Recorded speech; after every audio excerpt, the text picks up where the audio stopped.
Have you ever had one of those moments where you're doing fine, you're speaking, you're functioning, you're even kind of proud of yourself, and then suddenly one tiny thing makes you question everything? Maybe you forget a word. Maybe someone says, "Sorry, what?" Maybe you hear yourself pronounce something differently than the person next to you. And in 1 second, it's like your brain decides, see, you're not really good at this. You're faking it. You don't belong here. And what's so frustrating is that it can happen on a day when you're actually doing well. That's the part people don't really talk about. They think confidence comes after success, like success happens first, and then self-doubt disappears. But a lot of the time, success and self-doubt show up together, like two people who arrive at the same party, uninvited, holding hands. I've watched so many adults go through this. You can handle meetings, you can travel, you can manage your life in English, you can make jokes sometimes, you can build relationships, you can understand so much more than you used to. That is real success. And yet you still have this quiet voice in the background saying it's not enough. You're not fluent. You sound weird. You're too slow. You're going to embarrass yourself. And the strange thing is, that voice can get louder, not quieter, when you start improving. Because now you have more to lose. Now people expect more from you. Now you care more. Now your identity is involved. It's not just, I'm trying. It becomes, this is who I am in the world. And that can feel so vulnerable. Let's talk about what no one tells you about success and self-doubt, especially when it comes to speaking English in real life. Not the English you practice alone, but the English you use when you're tired, when you're under pressure, when someone interrupts you, when you're trying to be polite, when you're trying to be competent, when you're trying to be yourself. And just a quick, gentle note. If you like this calm, supportive way of improving your English, the kind where you can just listen and feel more natural over time, you can subscribe to the channel. You don't have to, of course, but it means you'll find your way back here whenever you need that steady kind of practice. Here's one of the biggest truths I've learned from working with adults. Self-doubt is not proof that you're bad at English. Self-doubt is often proof that you care. It's proof that you're stretching. It's proof that you're stepping into situations that matter to you. If you didn't care, you'd be relaxed. If you didn't care, you'd speak with zero fear. But you do care because you're building a life that includes English, and that's brave. But self-doubt has a way of sounding like logic. It doesn't sound emotional, it sounds reasonable, it sounds like facts. It says things like, you paused too much, you used the wrong tense, you didn't sound confident. You're not as good as your coworker. You'll never be like a native speaker. And because it sounds calm and rational, you believe it. You start treating it like a helpful coach when really it's more like an anxious friend who keeps whispering worst-case scenarios. Let me describe something I see all the time. Someone tells me, Emma, I can understand everything, but when I speak, my mind goes blank. Or, I know the words, but I can't access them fast enough. Or, I sound childish, or I feel stupid when I talk. And when we dig a little deeper, what's underneath is not a lack of English. It's a fear response. It's the nervous system. It's your body trying to protect you from embarrassment, from judgment, from feeling small. And the body does not care that you studied. The body does not care that you have vocabulary lists. The body cares about safety. And if your body connects speaking English with danger, even a small danger like feeling awkward, it will try to shut things down. This is why success can be so complicated. You get a better job. Now you have to speak more, you move to a new place, now you have to socialize, you start dating in English, now the conversations have emotional stakes. You start speaking better. Now you notice more mistakes, you understand more, now you hear more nuance, and you realize how much you don't control yet. So you can feel like you're getting worse when you're actually getting better. That's such a common experience, and nobody warns you about it. I want to give you a picture that might help. Imagine you're walking in fog. At the beginning, you can't see much, so you don't even realize how big the landscape is. Then, slowly, the fog lifts.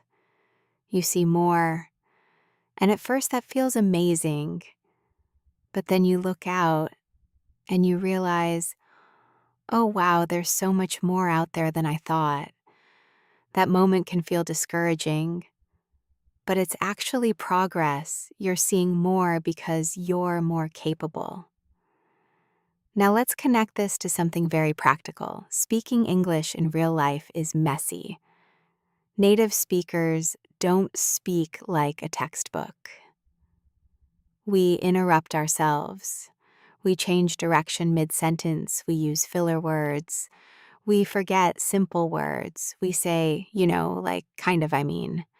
We start a sentence, we stop, we restart, we use vague language because we're thinking. We make little mistakes and we don't care, but when you're an adult trying to speak clearly, you often feel like you have to be perfect to be respected. So you put pressure on every sentence, and pressure makes speech harder. Pressure makes your mind tighter. Pressure makes your memory worse. It's like trying to type with someone watching your fingers and judging every letter. So here's something no one tells you. Confidence is not something you wait for. Confidence is something you practice, and it usually comes after you survive imperfect moments, not before. Most confident speakers have simply had more experience messing up, recovering, and realizing they didn't die. They realized the world didn't end. The other person didn't hate them. The conversation moved on. And each time their nervous system learned, oh, this is safe enough and I can do this. But if you avoid speaking until you feel ready, you stay stuck because your brain never gets the evidence that you can handle it. You keep telling yourself, I'll speak when I'm fluent. But fluency is built through speaking, not before speaking. And I know that can be annoying to hear because it feels like, well, that's the thing I'm struggling with. But we can soften it. It doesn't mean you have to throw yourself into terrifying situations.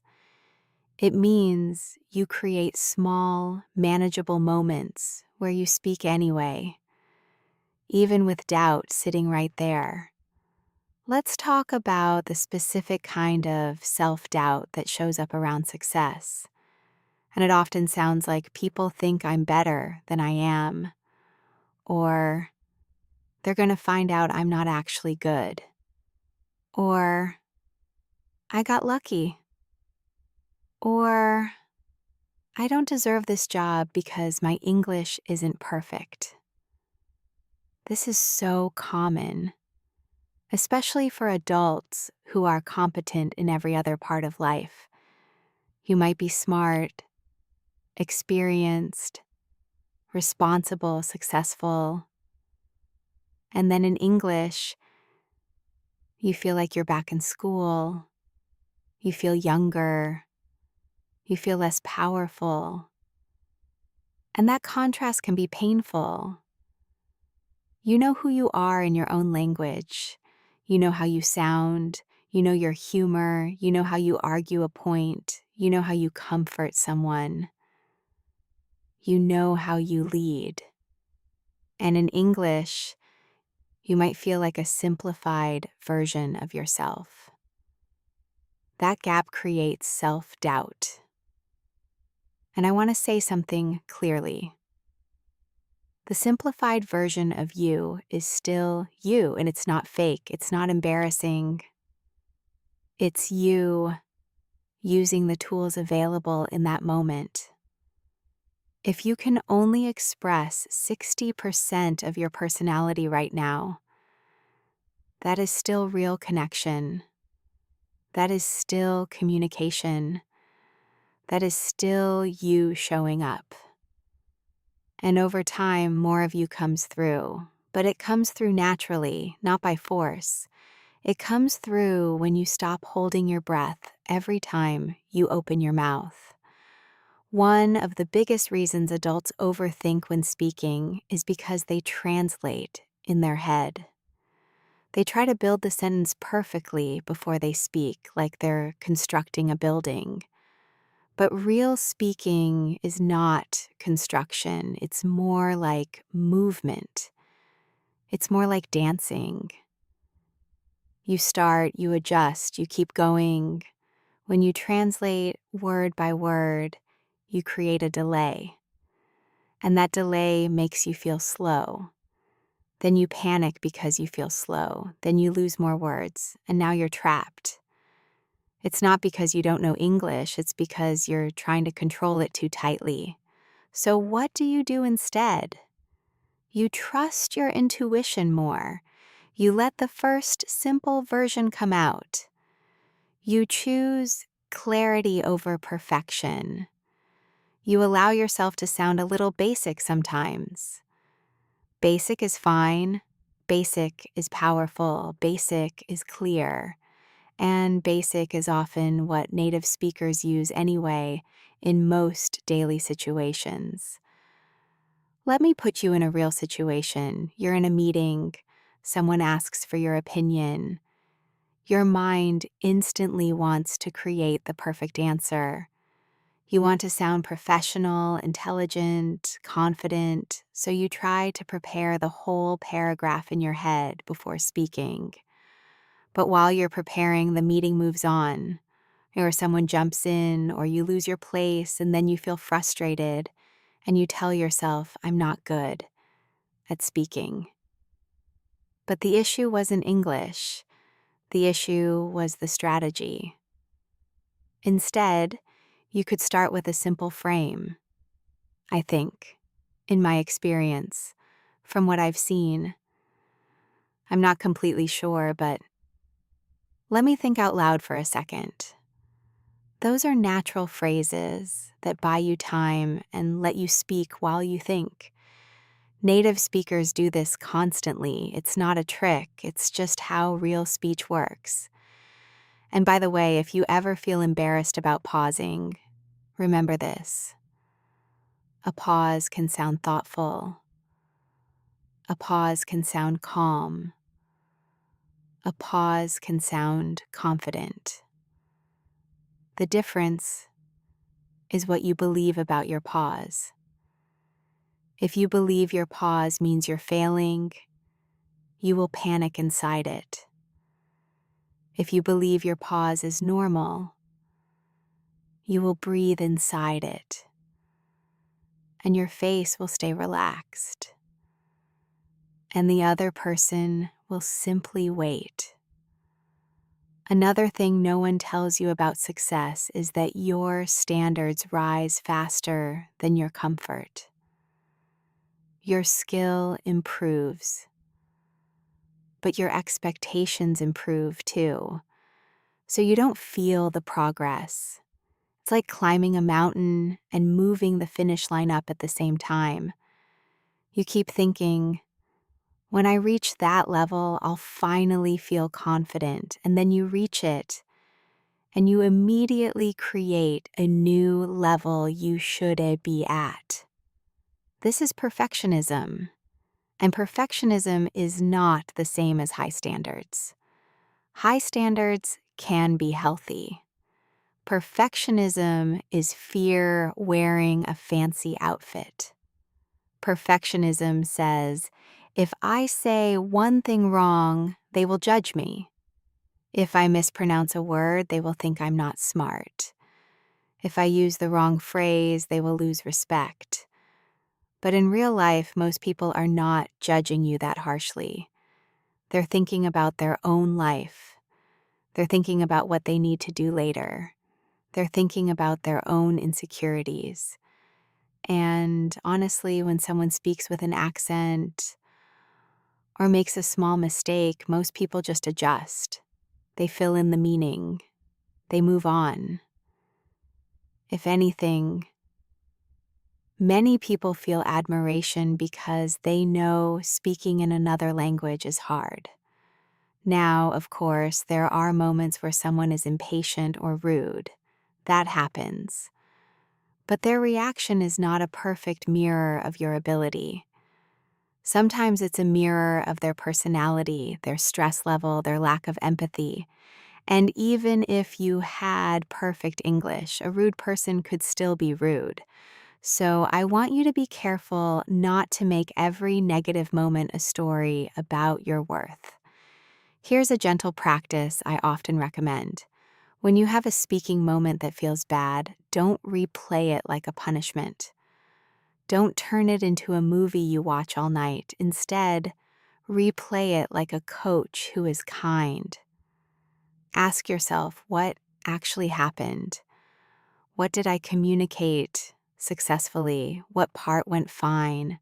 Where did I feel stuck? What could I say next time in a simpler way? And then let it go. You're training your brain to learn without shame. Shame makes you freeze. Curiosity makes you grow. Success with English is often quiet. It looks like ordering food without rehearsing.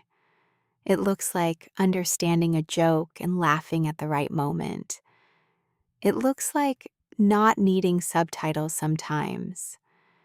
It looks like calling a doctor's office and handling it, even though your heart is beating fast. It looks like making small talk with a neighbor. It looks like sending a message without checking it 20 times. It looks like saying, "Sorry, what do you mean?" and not feeling stupid. These moments matter. They're not dramatic, but they're real. But self-doubt doesn't celebrate quiet success. Self-doubt ignores it. Self-doubt is like a filter that only highlights what went wrong. So you have to train yourself to notice what went right. Not in a fake positive way, in a balanced way, because right now your brain is probably trained to look for danger. That's normal. That's what brains do, but you can teach it to also look for evidence of safety. I want to talk about the idea of being found out, because it comes up so often. People will tell me, "I'm scared they'll realize my English isn't good." And I always want to ask, realize compared to what? Compared to some imaginary version of you who speaks perfectly all the time. That version doesn't exist. Even native speakers don't speak perfectly. We say awkward things. We choose the wrong word. We forget names. We mispronounce words we don't use often. We get nervous in interviews. We stumble when we're emotional. The difference is we don't make it mean something about our identity.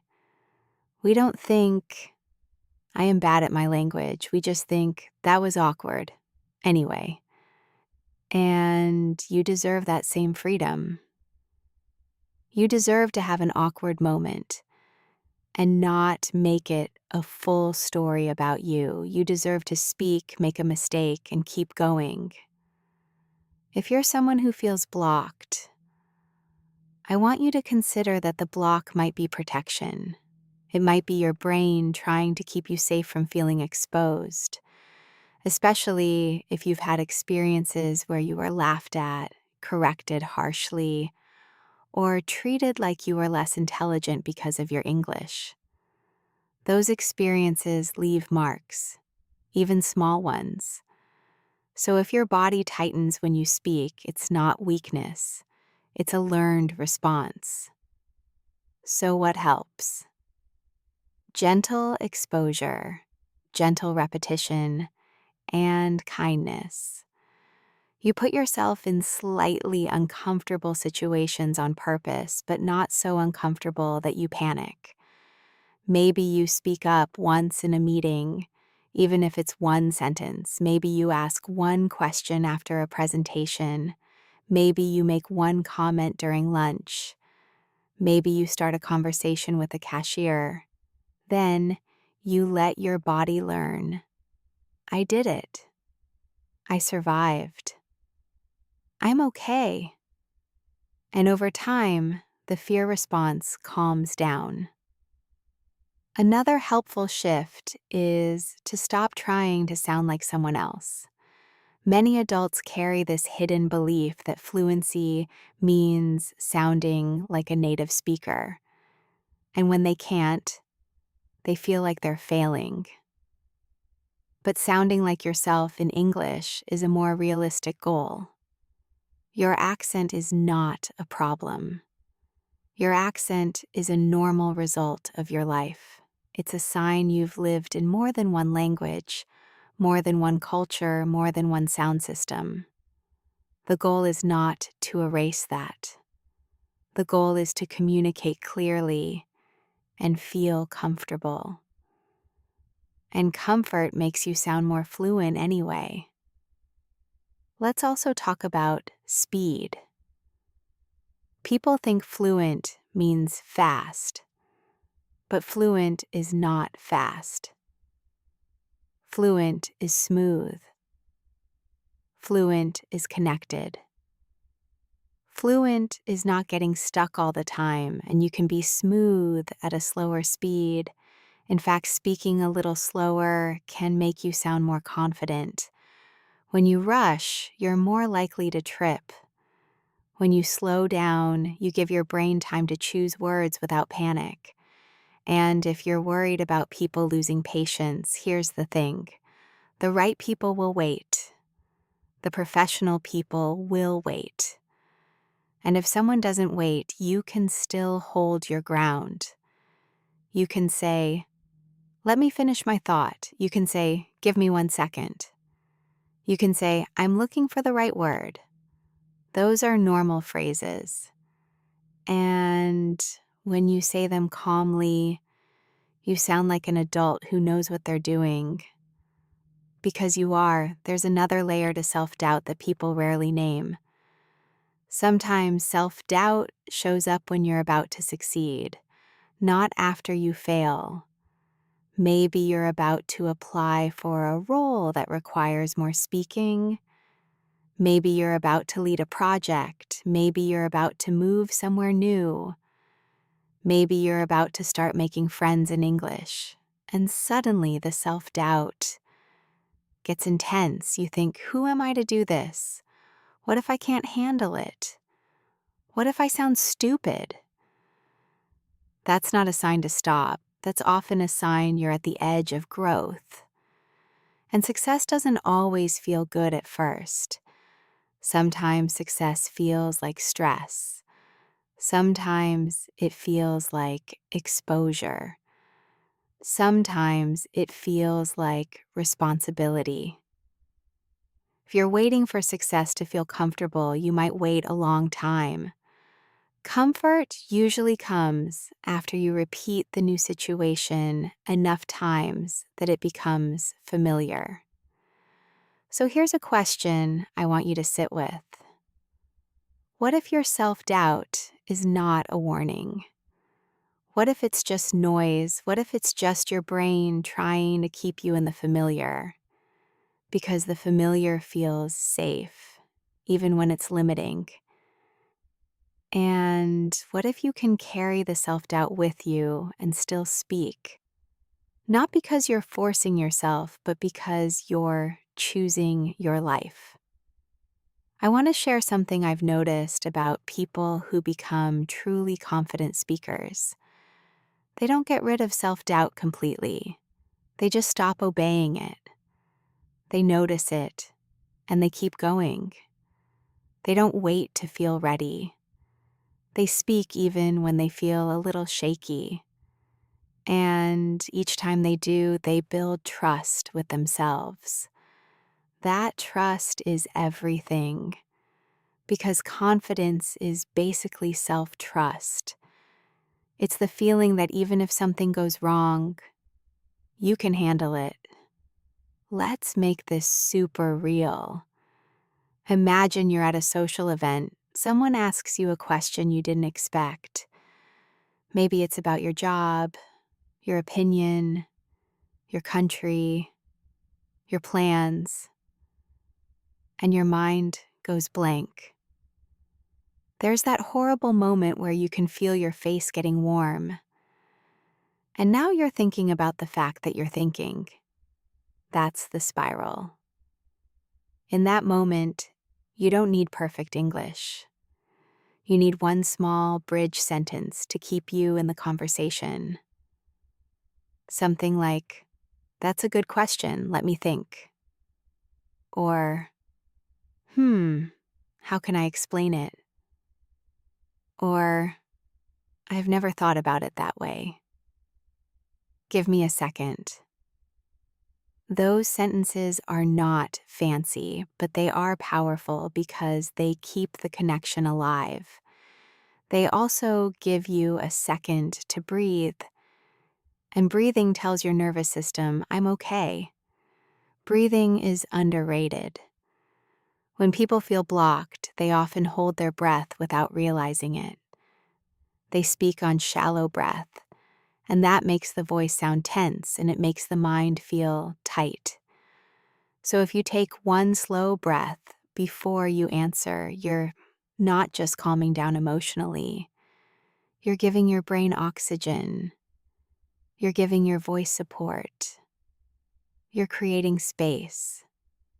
Another thing that helps with overthinking is deciding that your first sentence can be simple. So many adults try to make the first sentence impressive, but the first sentence can be basic. It can be, "I think it depends. I'm not sure, but for me, it's different. Honestly, I love it. Honestly, I struggle with that." Then you can build. Speaking is easier when you start small. Now, let's talk about mistakes because I know mistakes can feel painful. Some people tell me they hate making mistakes because it makes them feel like a child. But mistakes are not childish. Mistakes are human. Mistakes are what happens when you do something real in real time with real people. If you never made mistakes, it would mean you never took risks. It would mean you stayed in safe situations where you could control everything. That's not a full life. And here's something practical. When you make a mistake and you notice it, you can correct it calmly, or you can just keep going. Both are fine. Native speakers do both. What matters is that you don't collapse emotionally. You don't need to apologize for your English constantly. A quick correction and continue is enough. Or simply continue. The goal is the flow of communication, not the perfection of each sentence. I also want you to remember that people connect more with energy than with perfect wording. If you're warm, if you're present, if you're interested, if you're listening, People feel that. You can be very simple in your language and still be memorable. You can be imperfect and still be respected. Now, success and self-doubt. Let's bring it back to the bigger life picture. Many adults think if I speak English well, I'll finally feel confident in general. But confidence is not a final destination. It's more like a relationship with yourself that you build over time. And sometimes improving your English exposes deeper things: fear of judgment, fear of being seen, fear of not being enough. And that can be uncomfortable, but it can also be healing because it gives you a chance to practice something new. You practice speaking even when you don't feel perfect. You practice taking up space. You practice being heard. You practice letting yourself be a real person, not a performance. If you're someone who compares yourself to others, I want to be really gentle, but clear. Comparison will steal your progress because you're comparing your inside to someone else's outside. You don't know what they struggle with. You don't know their history. You don't know how many hours they've spoken. You don't know how comfortable they feel. And also, their path is not your path. The only comparison that matters is you today versus you 6 months ago, you 1 year ago. Can you see any difference, even a small one? If you can, that's success. And sometimes you can't see it because you're living inside it every day. So here's another little mindset shift. Measure progress by ease, not by perfection. Is it easier to start speaking than it used to be? Is it easier to recover after a mistake? Is it easier to understand people in noisy places? Is it easier to make phone calls? Is it easier to tell a story? Those are real signs of growth. Self-doubt often shows up when you're tired, when you're stressed, when you're hungry, when you've had a long day at work, when you feel socially exposed. So if you notice your confidence changes from day to day, that's normal. You're not broken. You're human. Some days your brain is faster. Some days you have more patience. Some days you feel more playful. And playfulness is a big part of fluency. When you can play with language a little, you feel free. And freedom is what makes you sound natural. So if you want a practical way to build that freedom, give yourself permission to be boring sometimes. I mean it. Not every sentence has to be perfect or interesting. Sometimes you just need to communicate. You need to get through the conversation. You need to do the task. You need to make the connection. Boring is fine. Clear is fine. Simple is fine. When you accept that, you stop putting your whole identity into every sentence. I also want to mention something about the word success. Success is not one big moment where you finally arrive. It's a collection of moments where you keep showing up. It's the email you send even though you worry about mistakes. It's the meeting where you speak once even though your heart is racing. It's the time you ask someone to repeat without feeling ashamed. It's the day you realize you didn't translate in your head for a few minutes. And it's the moment you understand a joke and you don't even think about it. That's success. And self-doubt might still be there, but you'll start to recognize it as background noise, not truth. If you're listening right now and you feel like Yeah, but my self-doubt is huge. I want you to know that it doesn't mean you're weak. It might mean you've been strong for a long time.